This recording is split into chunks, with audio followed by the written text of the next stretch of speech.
Assalamualaikum warahmatullahi wabarakatuh. Kita bertemu lagi dalam acara belajar bersama. Kali ini kita akan belajar tentang materi lanjutan Microsoft Excel. Dari yang kemarin kita belajar terkait fungsi if.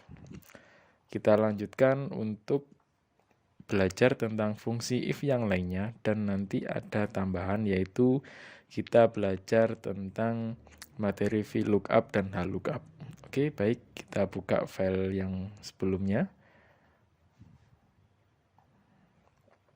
Oke, ini adalah file yang kemarin kita pelajari yaitu tentang fungsi if. Kali ini kita akan belajar tentang bagaimana memanfaatkan fungsi VLOOKUP dan HLOOKUP, dan nanti kita menambahkan tentang materi if yang lebih kompleks lagi. Kita gunakan file yang kemarin. Kemudian di sini kita diminta untuk memasukkan nama, di mana kita membuat nama secara otomatis, yaitu kita hubungkan dengan sheet yang sebelumnya, yaitu dengan cara silakan diketikkan sama dengan, kemudian dipilih sheet yang mana akan kita pilih, yaitu sheet yang ini, kemudian ditekan enter. Oke, kita tinggal tarik ke bawah aja. Selanjutnya untuk nilai raport, sama dengan kita menginputkan nama, sama dengan, kemudian dipilih nilai raportnya, kemudian ditekan enter. Kemudian kita kopikan ke bawah. Oke, selanjutnya kita akan belajar tentang fungsi dari VLOOKUP. Kenapa kok dinamakan dengan VLOOKUP? Karena data yang tersedia atau database yang tersedia itu bersifat vertikal. Kemudian kenapa kok dinamakan dengan HLOOKUP? Karena datanya berada secara horizontal. Oke, kolom yang ada di sebelah sini atau tabel yang ada di sebelah sini, ini adalah bisa dibilang sebagai data master. Ketika kalian nanti menggunakan fungsi VLOOKUP dan HLOOKUP, maka membutuhkan yang namanya dengan data master. Data master ini diperlukan sebagai nanti acuan kalian dalam memanfaatkan dari fungsi if atau fungsi VLOOKUP. Baik, kita coba. Di sini kita diminta untuk masukkan kode absensi. Kita ketikkan kode absensi 1. Ini hanya ilustrasi saja ya teman-teman. Di sini saya buat ilustrasi, jika kategorinya 1, maka siswa tersebut selama 1 semester dia tidak pernah absen. Kalau di kategori 2, absennya sekitar 1 sampai dengan 4 kali absen. Kalau di kategori 3, 5 sampai 8. Dan kalau di kategori 4, 9 sampai 12. Dan kalau di kategori 5, absennya 13 sampai 16 kali. Baik, ini kita akan mencoba untuk menampilkan persentase absensi dari data master yang ada di sebelah sini. Kita cukup menuliskan kode absensi. Kode absensi di sini ya, anggap saja kategori ini adalah kode absensi. Jadi ketika kode absensinya adalah 1, maka persentase yang muncul adalah 100%, di mana kehadiran pada kode absensi 1 adalah 100%. Maka di sini kita bisa memanfaatkan fungsi if, fungsi VLOOKUP. Kita ketikkan sama dengan VLOOKUP. Buka kurung. Di sini ada lookup value. Lookup value berarti yang menjadi patokannya adalah kode absensi, kemudian koma, kemudian ada table array. Table array adalah data masternya, kita blok keseluruhan, tidak perlu yang di atasnya ini, cukup isinya aja. Kemudian untuk mengunci datanya agar tidak berubah ketika nanti kita copy, silakan ditekan F4 untuk memunculkan simbol dolar. Jika nanti kalian dalam praktek tidak bisa menekan tombol F4 untuk bisa memunculkan simbol dolar, maka bisa diketikkan secara manual dengan menggunakan Shift 4. Sama seperti ini. Kemudian koma. Kemudian diminta untuk masukkan kolom index number. Nah, dalam kolom index number ini, dalam data master ini, data yang akan ditampilkan itu berada di kolom nomor berapa. Kita kan ingin menampilkan persentase absensi, di mana persentase absensi dalam data master itu berada pada kolom ketiga. Ini ya, kolom ketiga ini ya. Berarti kita kolom index number-nya adalah 3. Kemudian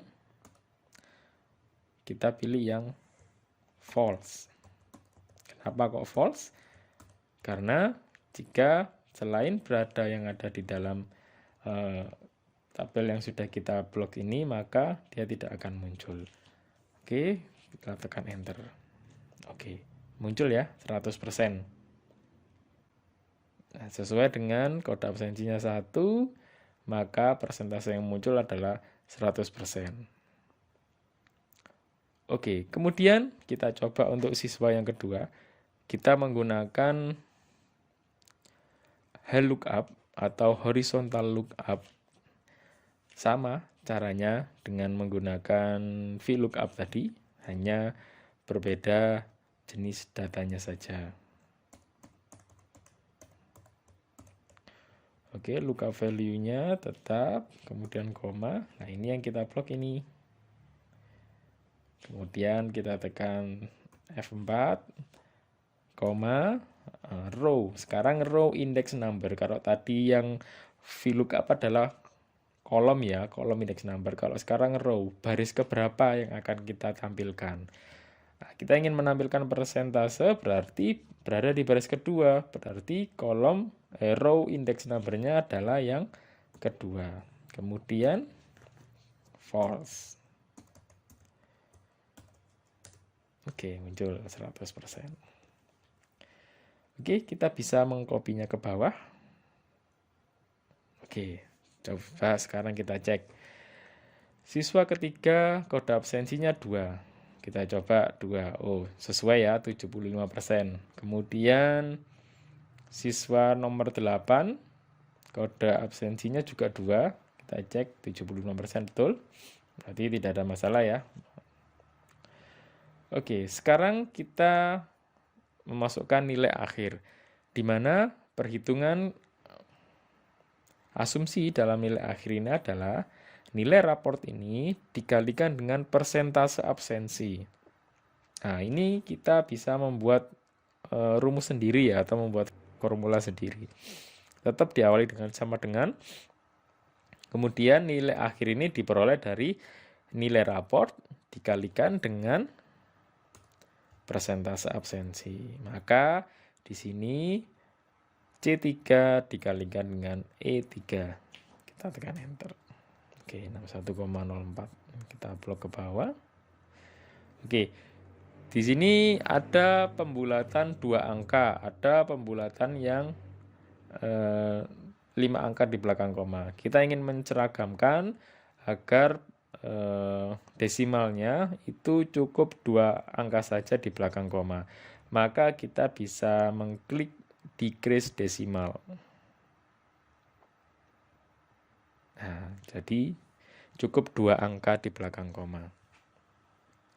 Oke, kemudian setelah itu kita diminta untuk memasukkan nilai huruf.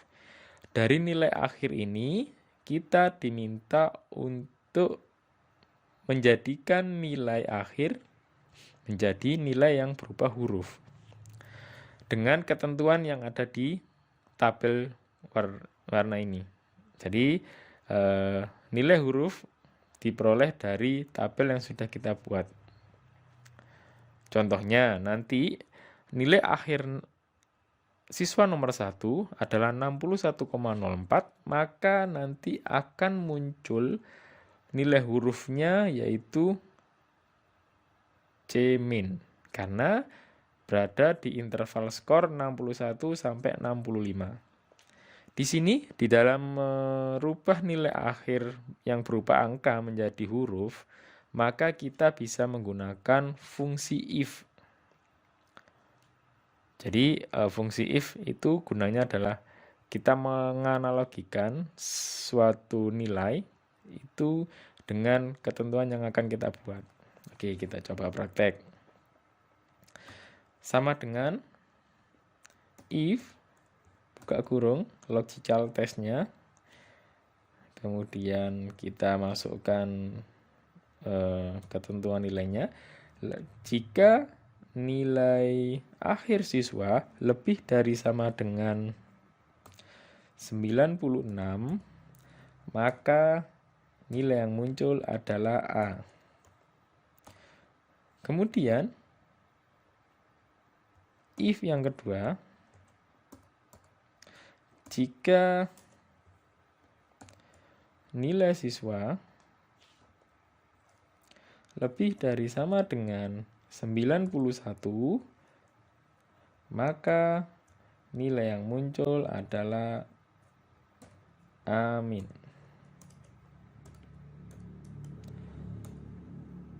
Kemudian, untuk yang selanjutnya, if yang ketiga, jika nilai siswa lebih dari sama dengan 86,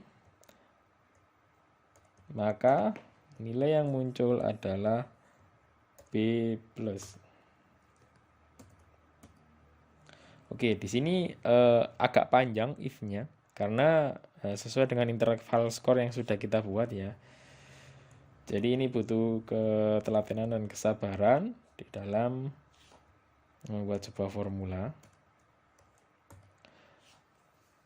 Jika nilai siswa lebih dari sama dengan 76,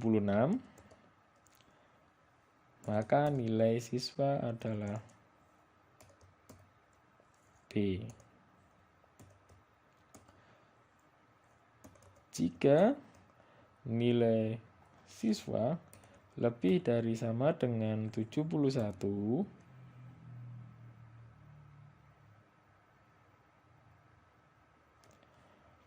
maka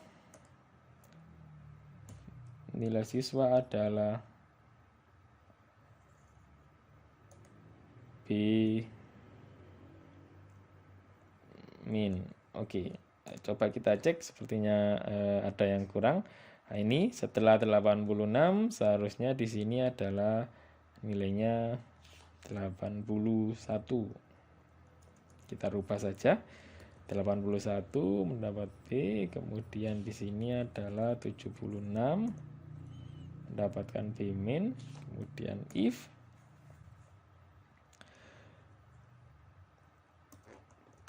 nilai siswa lebih dari sama dengan 71, maka siswa akan mendapatkan C+. Jika nilai siswa lebih dari sama dengan 56,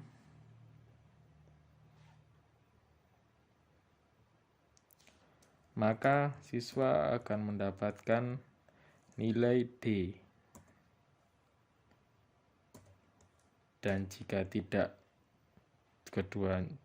tidak semuanya, maka siswa akan mendapatkan nilai E.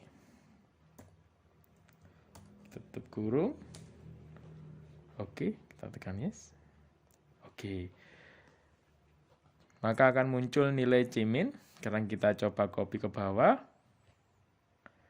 Oke, kita cek ya.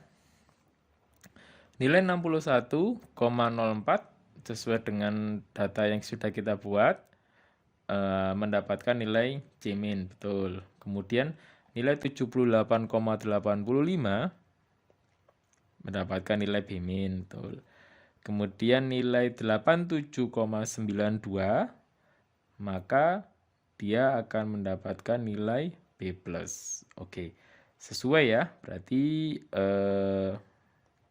dalam pembuatan fungsi if yang kompleks atau bisa disebut fungsi if ganda sudah sesuai, sudah benar.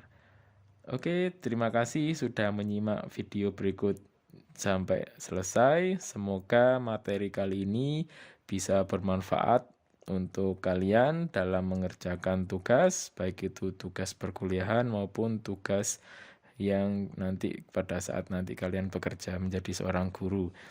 Baik, kita akan lanjutkan di video berikutnya untuk materi yang lainnya. Terima kasih. Wassalamualaikum warahmatullahi wabarakatuh.